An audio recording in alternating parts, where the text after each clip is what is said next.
Երկրապահները նաև Սյունիքում են, մենք գիտենք, որ ծնացած։ Ես չեմ ուզում ասեմ երկրապահ։ Խոզնավարի ուղղությամբ Երկրապահներ որտեղ են։ Այս մասով Ինչ նորքելված։ Հակառակորդը ակտիվացել է կրկին։ Դե Եկել են էլի կրակոցներ հնչել, կարող եք այս առնի։ Դե բնականաբար այս վերջի օրերս կրակոցներ են տարբեր ուղղությամբ, բայց սովորական չգիտեմ իրանք ինչ են ուզում ասեն դրանով, կրակոցներ լինում են։ Ինչ վերաբերում է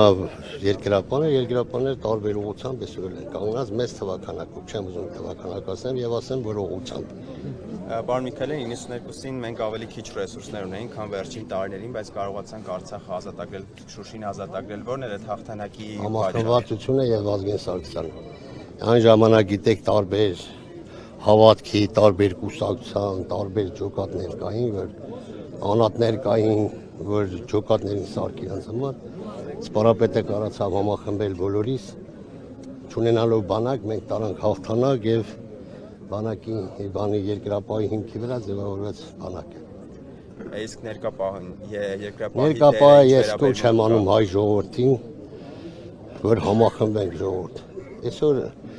դեռ մենք ճանապարհ ունենք հասնելու, այսօրվա թե վերցնենք խոշոր տիրությունների վերադասավորումը, հատկապես մեր տարածաշրջանում, հետագայում չգիտես ինչ անելու, դրա համար մեր ժողովրդին համախմբվածությունն է պետք, բոլորն ասում են ինչ անում երկրապահն առաջնագծում է 20 թվականից մինչև այսօր մեծ թվականակով, չեմ ուզում ասեմ ինչ թվականակով, եւ մենք մեր ծառայությունն ենք իրականացնում, կանգնած ենք բանակի կողքին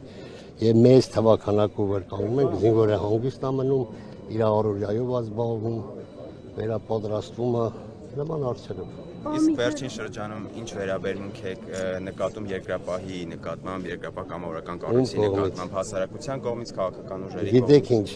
ինչքան իշում եմ Չերչիլն ասա, եթե ամեն մի հետևից խոսացողին ես ուշադրություն դարձնեմ, իմ գործ չեմ կարող։ Երկրապահն այսօր բանակ է, որը կանգնած է բանակի կազմում, բանակի հետ։ Ժամանակը կգա, ես չեմ ուզում ապագորգոր ասեմ, այդ սա խոսացողները, որ ամեն մեկն այսօր դարձել է